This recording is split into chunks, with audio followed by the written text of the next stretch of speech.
Assalamualaikum warahmatullahi wabarakatuh. Halo teman-teman, kembali lagi dengan saya Nafisah di podcast 3. Di hari yang cerah ini kita akan membahas tentang analisa dosen-dosen semester 3 Institut Agama Islam Darussalam Martapura.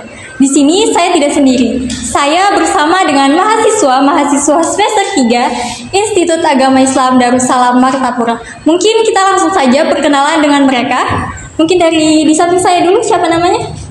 Nama saya Muhammad Fauzi. Nama saya Mustafa. Nama saya Samsul Arifin. Nama saya Radika Madani. Nama saya Farid Benito. Nah, itulah mahasiswa yang akan menemani saya sampai akhir podcast hari ini. Oke, kita langsung saja ke pembahasan. Menurut kalian bagaimana tentang tugas dan tanggung jawab seorang pendidik? Baik, saya akan sedikit menjelaskan tugas dan tanggung jawab seorang pendidik itu. Yang pertama ada korektor, yang mana itu pendidik bisa membedakan mana nilai yang baik dan mana nilai yang buruk.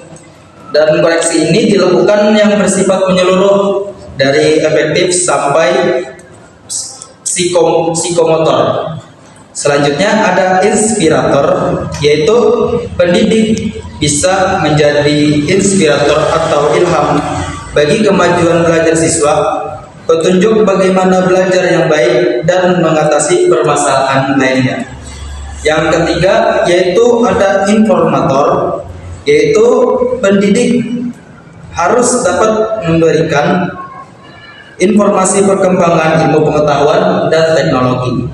Lanjut ada motivator, pendidik harus dapat mampu mendorong peserta didik agar bergairah dan aktif belajar. Dan yang terakhir ada fasilitator, yaitu yang mana pendidik dapat memberikan fasilitas yang memungkinkan untuk mempermudah kegiatan belajar mengajar. Baik, lalu bagaimana menurut kalian tentang istilah yang sering kali kita dengar, yaitu tentang kompetensi pendidik? Jadi menurut kalian apa kompetensi pendidik dan bagaimana kompetensi pendidik itu? Baik, kompetensi pendidik itu sebenarnya ada 4 yang diliputi. Yang pertama ada kompetensi pedagogik. Yang mana kompetensi pedagogik ini adalah kemampuan pendidik dalam mengelola pembelajaran untuk peserta didiknya. Kemudian yang kedua ada kompetensi kepribadian, di mana kemampuan pendidik dalam pribadinya yang mantap, berakhlak mulia, arif dan wibawa, serta menjadi teladan bagi peserta didiknya. Kemudian yang ketiga ada kompetensi profesional, yang mana kemampuan pendidik menguasai materi pembelajaran secara luas dan mendalam. Kemudian yang terakhir ada kompetensi sosial, adalah kemampuan guru untuk berkomunikasi dan berinteraksi secara efektif dan efisien dalam peserta didik, sesama guru, orang tua atau wali peserta didik, dan masyarakat sekitar. Itu mungkin dari 4 kompetensi pendidik tadi. Nah, tadi sudah dijelaskan oleh Kak Farid dan Kak Fauzi tadi tentang tugas dan tanggung jawab serta kompetensi seorang pendidik.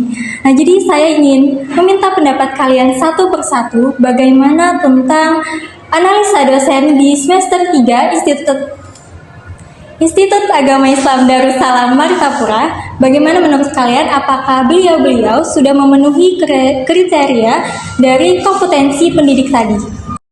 Di sini saya akan menganalisis dosen mata pelajaran tentang sejarah peradaban Islam. Jadi saya pertama kali bertemu beliau, saya kira beliau ini mahasiswa karena beliau ini muda orangnya. Jadi beliau ini sudah muda dan juga beliau ini ganteng loh. Nah, jadi beliau telah menempuh S2. Saya terkejut karena beliau dosen ya, termasuk dosen paling termuda lah di kampus saya, dan juga beliau orangnya disiplin. Beliau disiplin, masuk beliau pada mata pelajaran setiap beliau mengajar, beliau itu disiplin, tepat pada waktu, bahkan beliau masuk itu sebelum waktu karena beliau disiplin orangnya. Dan selain disiplin, beliau orangnya juga santai, pembawa pelajarannya santai dan juga ramah, dan juga beliau telah menguasai secara keseluruhan tentang peradaban Islam. Beliau mengajar bukan saja dengan lisan, tetapi beliau juga mengajar dengan menampilkan sebuah video-video tentang sejarah peradaban Islam, tentang ceramah-ceramah, dan juga beliau tidak pemarah, orangnya ramah, baik. Jadi kita sangat penting di sini belajar tentang sejarah pendidikan Islam. Jadi secara keseluruhan sejarah peradaban Islam menggambarkan sebuah perjalanan panjang yang dipenuhi dengan pencapaian luar biasa dalam berbagai aspek kehidupan manusia. Meskipun menghadapi tantangan, peradaban Islam tetap menjadi salah satu peradaban terbesar yang memberikan kontribusi signifikan bagi kemajuan umat manusia. Mungkin itu saja dari saya. Kalau ada maaf, kesalahan mohon dimaafkan. Baik, itu saja. Terima kasih. Tadi itu dosen sejarah peradaban Islam. Tadi saya salah.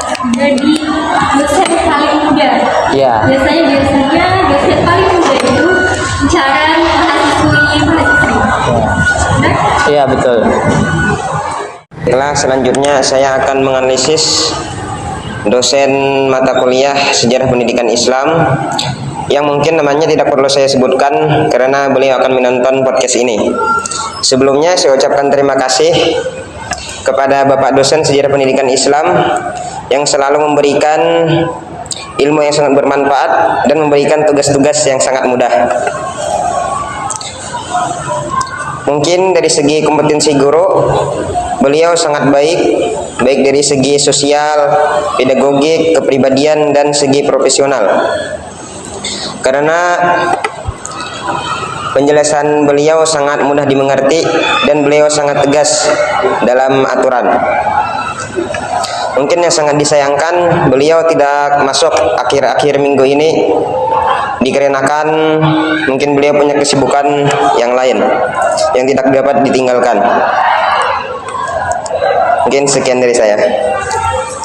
Jadi yang dosen sejarah pendidikan Islam ini yang akan mengkontak kita. Ini siapa? Ya, saya penasaran siapa yang akan menonton podcast kita. Baik, saya di sini akan menganalisis dosen bimbingan konseling.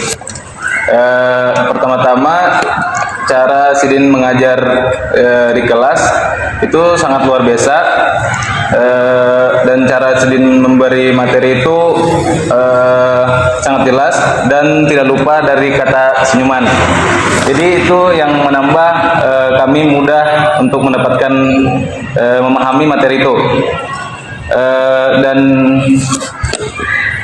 harapan saya sendiri untuk dosen bimbingan konseling ini lebih memperhatikan mahasiswanya ketika di waktu pembelajaran, karena ketika dosen tidak memperhatikan mahasiswa di kelas itu, banyak mahasiswa itu yang kayak banyak memainkan handphone dan bercanda. Mungkin itu saja dari saya. Ya, tadi dosen bimbingan konseling, intinya tidak lepas dengan kata senyuman. Berarti biasanya dosen yang mengajar itu selalu dengan senyuman. Berarti para lelaki, para mahasiswa pasti bakal lebih semangat karena adanya senyuman dari beliau. Baik, di sini saya akan menganalisis dosen dari mata kuliah Tafsir Tarbawi.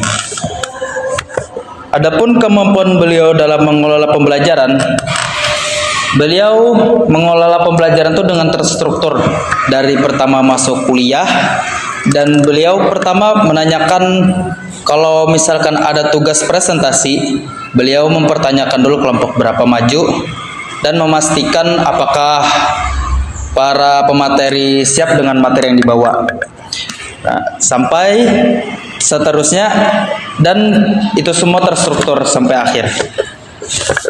Dan seterusnya ada kepribadian beliau sendiri. Yang pertama itu beliau tuh suka bercanda, tapi dengan pembawaan yang tegas. Jadi ada saatnya beliau bercanda, ada saatnya beliau tegas dengan suatu hal. Selanjutnya ada dari keprofesionalan beliau dalam membawakan materi. Beliau dapat keprofesional beliau tuh sangat tinggi karena dari materi yang dibawa, kalau misalkan dari mahasiswa ada yang kurang, jadi beliau ada menambahkan dari materi situ.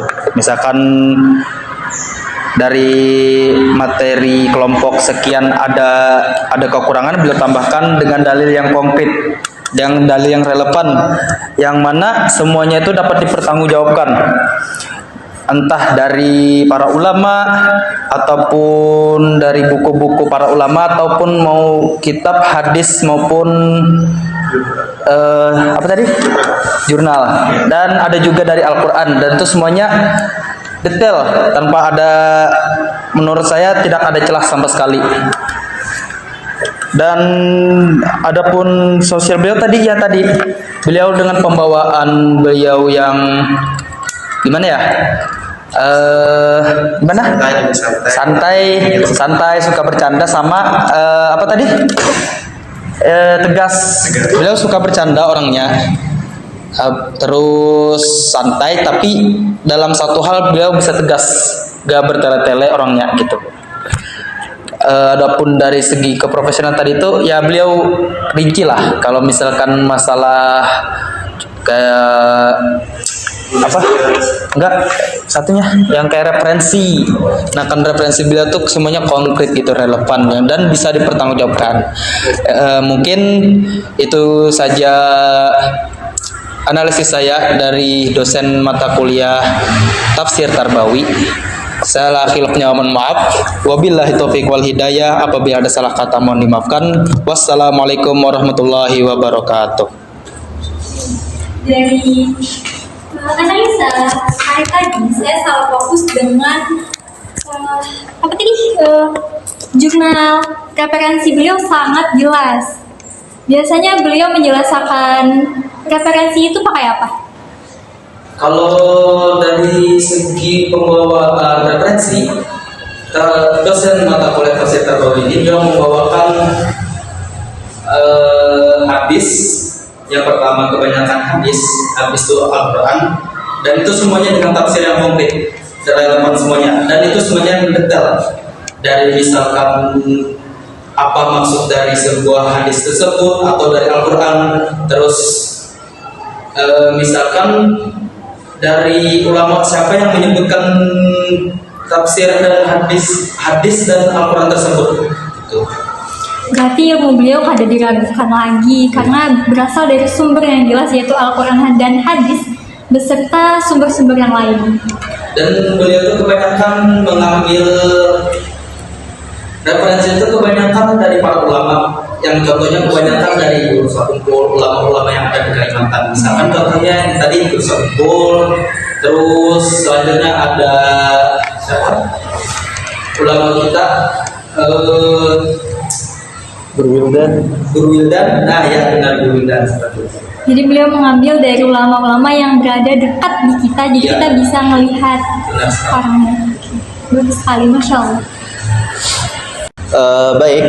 Saya akan menganalisis dosen mata kuliah Hadis Tarbawi. Pertama, berkenan dengan dosen Hadis Tarbawi, saya cukup mengagumi beliau karena beliau salah satu dari sekian dosen saya yang memiliki kesabaran yang cukup luas dalam mendidik kami ketika di dalam kelas. Kenapa saya katakan demikian? Karena beliau tidak pernah satu kali pun marah ketika ada salah satu mahasiswanya yang kedapatan atau ketika belajar menggunakan handphone tidak sesuai dengan yang seharusnya dibuka, seperti bermain game dan selainnya.